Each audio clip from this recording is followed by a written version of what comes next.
The Johnson's Wax Program with Fibber McGee and Molly.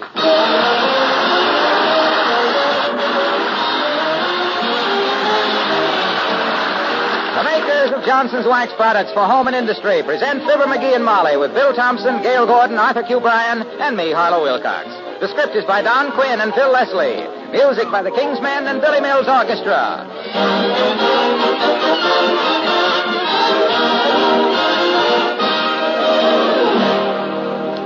You know, it's a beautiful sight to sit in a room and see the red and green lights of a Christmas tree reflected softly in the luster of well-polished furniture. It makes the room warmer and richer somehow. Well, now, your furniture will have the kind of luster that reflects the holiday lights if you polish it with Johnson's Cream Wax. You just rub on a little cream wax, let it dry a second or two, and then polish lightly. The surface will actually glow. Dust and dirt won't stick to your furniture or light-colored woodwork, for there's not one single drop of oil in Johnson's Cream Wax. Once polished, all that's necessary to keep that wonderful glow is an occasional light dusting. Clean and polish your furniture in one easy operation with Johnson's Cream Wax. Then sit back and look at the warm reflection of those Christmas tree lights in every shining surface. Use Johnson's Cream Wax to bring out the beauty of the home. Look on the bright side, shine up the right side, bring out the beauty of the home.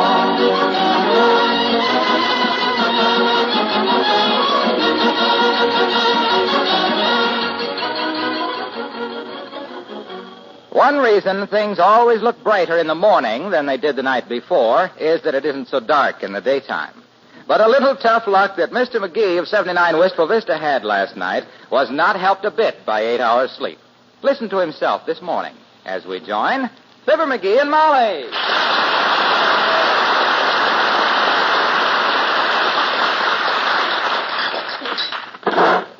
No more breakfast for me, kiddo. I got to get going. Not even another cup of coffee? No. Why, you haven't had fewer than 3 cups of coffee for breakfast since the big Taft ran for president. I can't help it, Snooky. I got to backtrack myself to the Elks Club and look for my key ring. I lost it on my way home last night. Why didn't you stop and look for it then? Because it was blacker than the inside of a buffalo. The moon was behind clouds, the street lights were behind telephone poles, and I was behind $2.40 playing snooker, and I wanted to get home.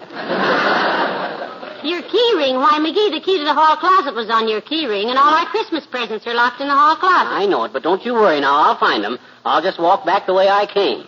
Down to Oak Street, over to 14th. McGee? Huh? Have you looked out the window this morning? No. You know I can't stand the sight of daylight till after I've had my coffee. Yes, I know. I sent Maxwell House a Christmas card in care of Burns and Allen. Good.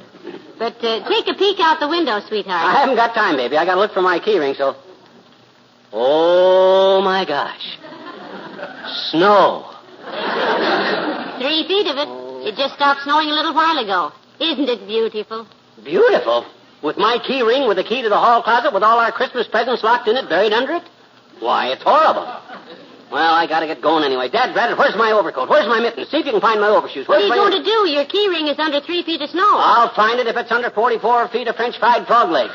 I'll shovel the sidewalk clear down to the Elks Club, or clean down to the Elks Club, as the case may be. Now, I'll find the dad. I hope that's Foggy Williams, the weatherman. And if it is, kiddo, you'd better leave the room. I got a few choice remarks to make there. Now, the weatherman can't help it if it snows. He can predict it, can't he? So people will be prepared and not go losing their key rings the night before. But, darling, he did predict. Well, who believes him? My gosh, if I ever thought it was... Come in. Hi, Miss McGee.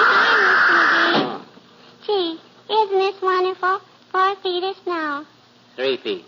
Well, I bet you it would be up to my hips on you, I bet you.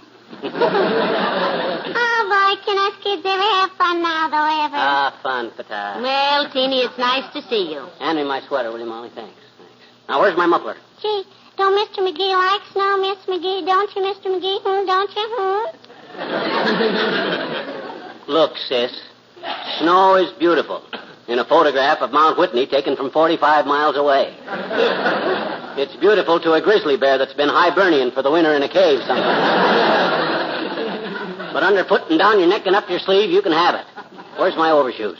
Hey, Mr. McGee, if you're going past my house, come on in because we got a surprise for you. The kids and me.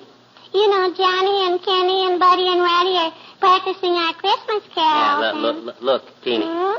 Some other time I'd love to stand around in my overshoes and hear the exciting news about you and Kenny and Ratty and all them other... Buddy and Johnny. Yeah, but I got work to do. So if you'll excuse me, I got to go shovel some snow. Oh, my daddy can't shovel snow. He's got his arm in a cast. He cut himself shaving.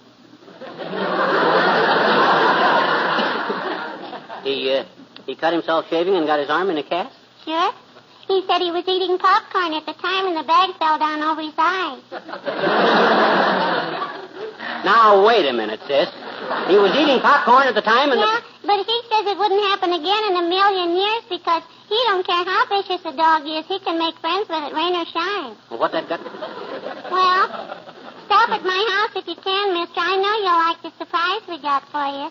So long, Miss McGee. Bye, Teeny.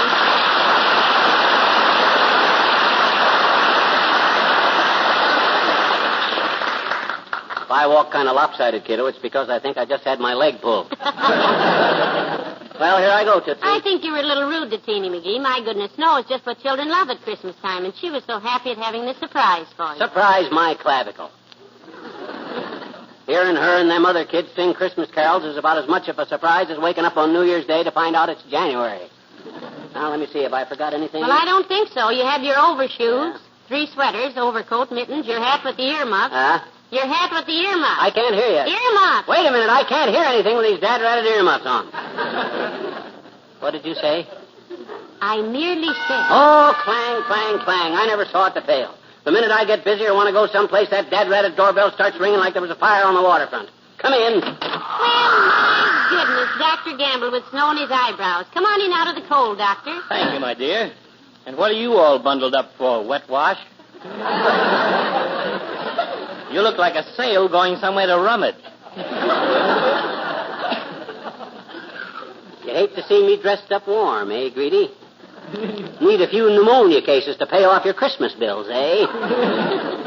Lumpy, when I start picking patients in advance, they'll have better credit ratings than yours. And I would like to add that as a judge of character, you will never be reelected.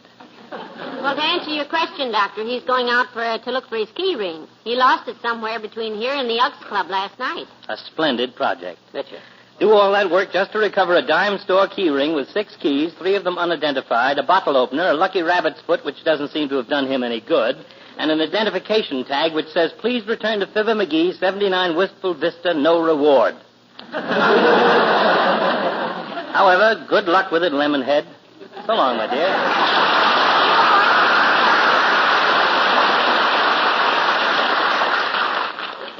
That big old fraud with the little black bag wouldn't be so quippy if he knew that key ring held the key to the hall closet and all our presents were in there, including the one we're giving him. Hey, I better get going. I got to find that key ring. Say, couldn't we just get a locksmith to open the door for us? Nope, all closed. Holidays. Take the hinges off the door. I thought of that. With our hall closet, it's too dangerous. You got to have the key. It's got to be so you can twist the key, turn the knob, and leap back. Well, here I go, kiddo. Into the wild white yonder. My hero.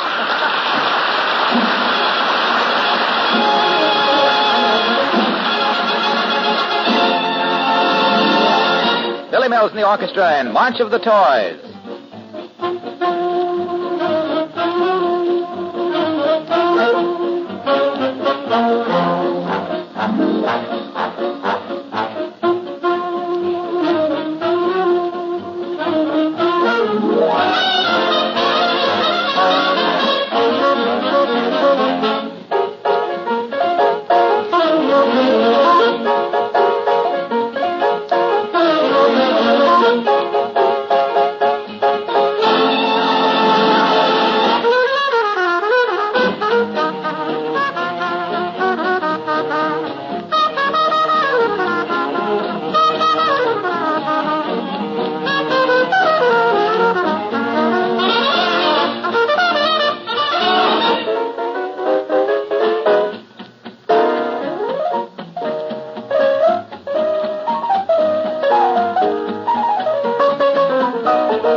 Boy, is this snow ever deep. I don't see how anything so light could get so heavy so fast. I gotta find those dad-ratted keys pretty quick. It'll soon be dark. Oh, McGee, I brought you another thermos of hot coffee. How are you getting along, dearie? Terrible. I've been shoveling this dad-ratted stuff all day, and I can still see our house. Give me the coffee, will you? Careful now, it's pretty hot. As cold as I am, I can't even tell if it's scalding. Boy, I could go for a hot buttered root beer right now.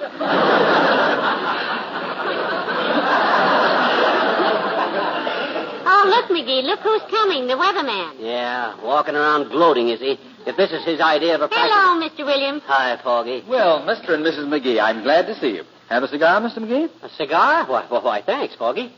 Celebrating something? Can't you guess? You don't mean... Oh. Why, Mr. Williams, have you and Mrs. Williams had... No. Mrs. Williams had nothing to do with this. Huh? This is my own snowstorm. I predicted it all by myself. Predicting weather must be fascinating work, Mr. Williams. No, thank you, I don't smoke cigars. Oh, excuse me. Yes, I had rather an interesting time out west last summer, experimenting with making weather. Well, if you can unmake it, boy, you and me have got a deal cooking. What'd you do, Mr. Williams? Move in with a Navajo so you could whip up some Indian summers? No. I rented a plane, took it up 8,000 feet over a dusty ranch, and dropped 50 pounds of ice into a cloud. Then I landed to see what had happened. And what had happened, kiddo? I had killed a cow. Heavenly days, how unfortunate. Oh, it really was. The rancher was standing there, and he said if the ice had landed 3 feet to the left, it would have killed his son-in-law. What was so unfortunate about that? Well, the son-in-law was a worthless lad, but the cow was valued at $600. Well, I must get down to the office. My assistant is watching the instruments down there, and he just called to report a rise in temperature and a warm front. Oh, just what does that mean, Mr. Williams? It means he should turn around and stand with his back to the fire for a while. Well, Merry Christmas to both of you.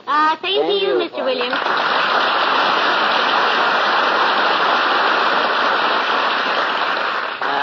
Back to work, peasant. Trouble like you were getting paid by the hour. Uh-oh. What is it, McGee? Did you find the key ring? I don't know. There's something here, all right. Close to the sidewalk. Wait till I chip it loose. Ow! What was it? It's all my overshoe. Doggone it. I'm getting tired of this. Don't let me carry keys anymore, Molly. I can't be trusted to carry... Well, now, we've tried it that way, too, remember? You came home without your front door key the night I was out playing bridge. Yeah? You broke the big window, knocked over the floor lamp, put your foot in the goldfish bowl, grabbed the drapes to keep from falling, fell anyhow, hit the end table, rolled in the hall, and found the front door unlocked the way I left it for you.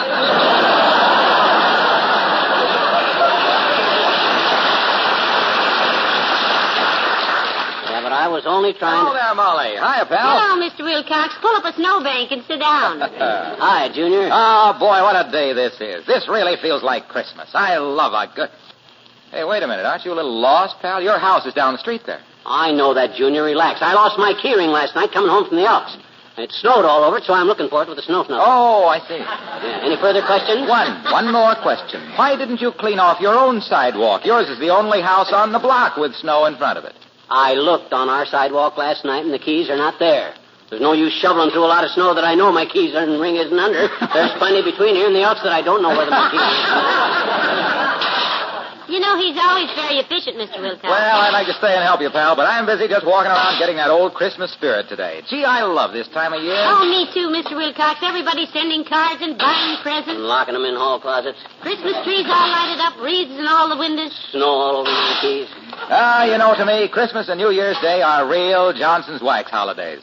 To you, Mr. Wilcox, so are Columbus Day, Easter, and the annual convention of the Daughters of Notary Publics of Western Florida. Also Navy Day and the Kentucky Derby. No. I mean, with the kids home from school, relatives and friends dropping in the house, the spirit of hospitality is really at its peak at this time of the year. There's a hand clasp at the door, a smile on the face, and a glistening, gleaming welcome from even the floors and furniture. You know what I mean? Well, if we don't, we've wasted a good 13 years.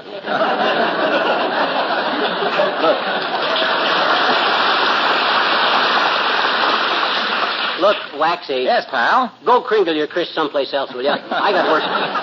I may have to shovel my way clean to the Elks. I got no time to stand here in barbershop with you. I give you 2 parting words. I know. Go home. No. Merry Christmas. Well, thank you, pal, and the same to both of you. Goodbye, Mr. Wilcox.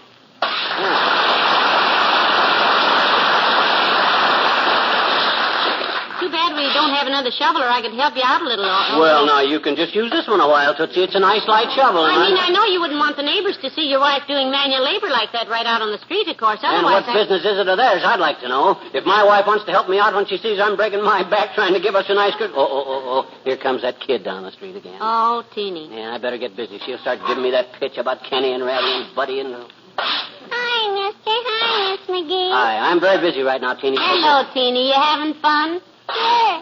Me and Kenny and Buddy and Ratty and Johnny have been practicing our Christmas carols. And Mr. McGee, What you want? This as if I didn't know. my house is just right down there, and if you'll just stop in a little while, we got a surprise for you, I bet you. I'm in no mood for surprises now. Best surprise you can give me right now is going home. Yeah, but... Gee, mister, don't you like little children? Certainly I like little children. Don't you like old men? Sure. Well, okay then. So long, Miss McGee. Hey, kids, now Daddy says. I'm kids. Breaking my back shoveling snow. Why don't you let the children sing for you and get it over with, McGee? You ought to sit down and rest a while anyhow. You know why I don't let them sing for me, Molly. My gosh, when I hear a bunch of grubby little kids like that singing Christmas carols all off key with their smeary little pusses lit up like an Easter sunrise, I get all mushy and start forgiving everybody for everything they ever done to me. And it's very embarrassing because sometimes I can't even remember what I was sore at them about. Anyways, I got to protect myself. Jingle bells, jingle all. Hello there, kids. Heavenly days, the old timer. Hi, old-timer. What brings you out in this kind of weather? My flexible flyer, Johnny. What do you think I'm pulling behind me, a bulldozer? My goodness, this sled, isn't it awfully cold for you, Mr. Old-Timer? Not if I keep moving, daughter. Me and some of the other kids, the younger crowd, going out to Dugan's Hill to do some stomach busters. Yeah, I know. Buckle bruisers. Yeah. Want to come along, Johnny? I'll share my sled with you. I'll use it going down, and you can use it coming up. 50-50. No, I got work to do. Yes, he's going to shovel snow all the way down to the Elks Club, it looks like. Is that so? Well, different people like different things. Me, I like coasting. I'm going to try to bust my own record for the bobsled run at Dugan's Hill. Your own record. Set it last year, daughter. Went down that run in 13 seconds. Well, that's half a mile. In 13 seconds? Yep. May take a little longer with a sled, of course. Hey, Stewie, wait for me. Got to hook a truck here. See you later, man.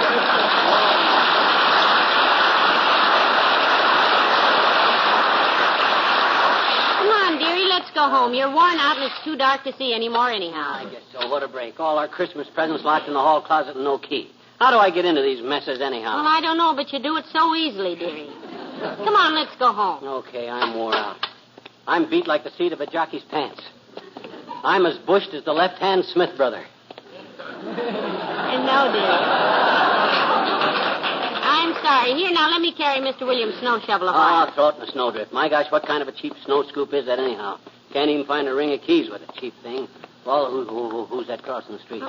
Why, McGee, I believe it's Mr. Wimple. Yeah, Wallace Wimple. Hi, Wimp. Hello, Mr. Wimple. Hello, folks. Well, it's good to see you again, Wimp. Yes, are you looking forward to a nice Christmas, Mr. Wimple? Oh, yes. I had a wonderful time last night, too, Mrs. McGee. Sweetie Face, that's my big old wife. Sweetie Face helped out at the kindergarten Christmas party, and I went along. Oh, sounds big time, all right. Yes.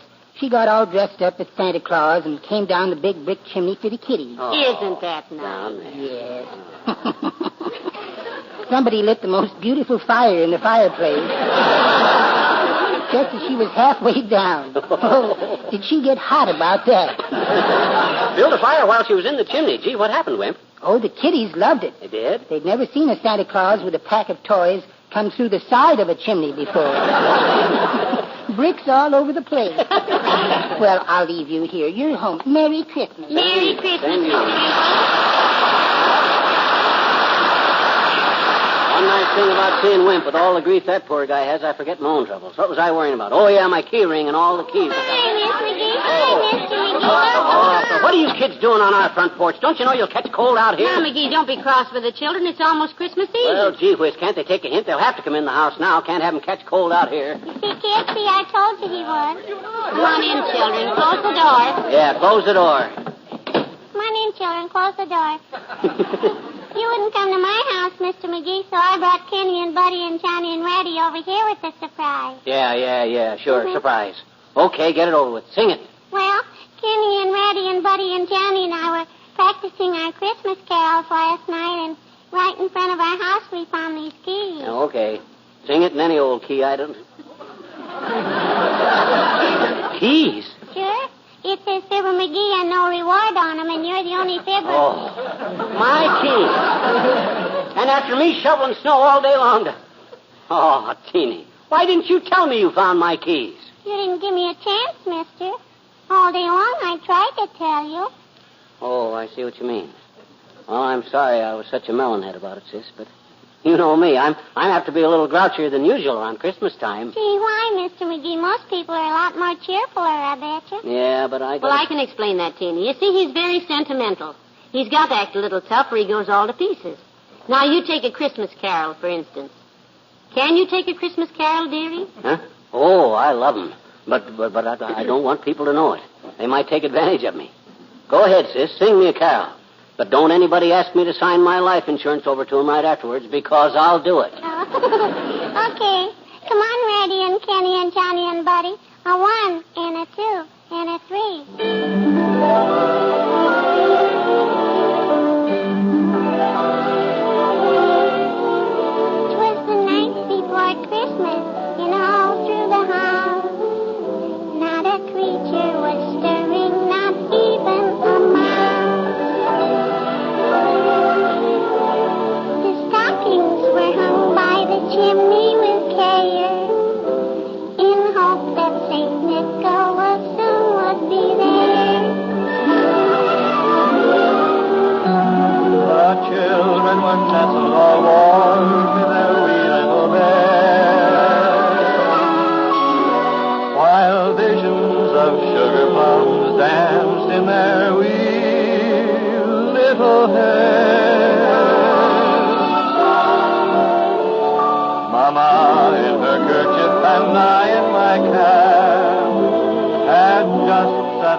I sprang from my bed to see what was the matter. Away to the window, I flew like a flash, tore open the shutters, threw open the sash.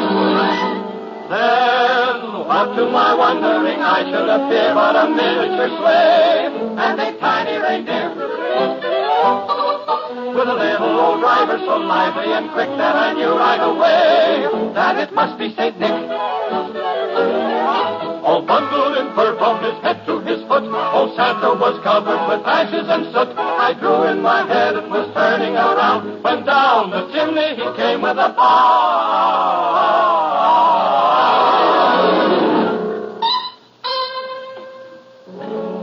His eyes, how they twinkled. His dimples, how merry. His cheeks were like roses. His nose like a cherry. His droll little mouth was drawn up like a bow. The beard on his chin was as white as the snow. The stump of a little old pipe he held tight in his teeth, and the smoke went around and around and around his head like a wreath. He was so chubby and plump, a right jolly old elf. Then I laughed when I saw him in spite of myself. He had a broad face and a little round belly, and shook when he laughed like a bowl full of jelly. He gave me a wink of his eye and the twist of his head, a chuckle and a smile I knew all the while I had.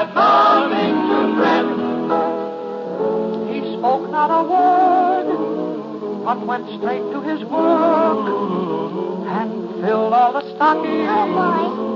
Then turned with a jerk. Then laying a finger aside of his nose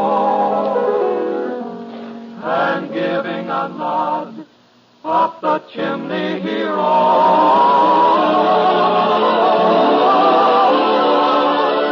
He sprang to his sleigh, to his team, gave a whistle, and away they all flew like the down of a thistle. But I heard him exclaim as he drove outside, Merry Christmas to all, and to all,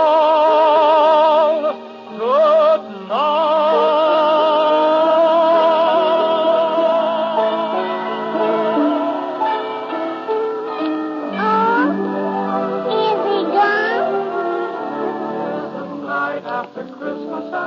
through the house, not a creature is stirring, not even the mouse. The presents are scattered and broken, I fear, and St. Nicholas won't come again for a year. The children are nestled all warm in their wee little beds, while memories of sugar plums dance in their wee little heads. Mama in her kerchief and I in my cap are settled at last.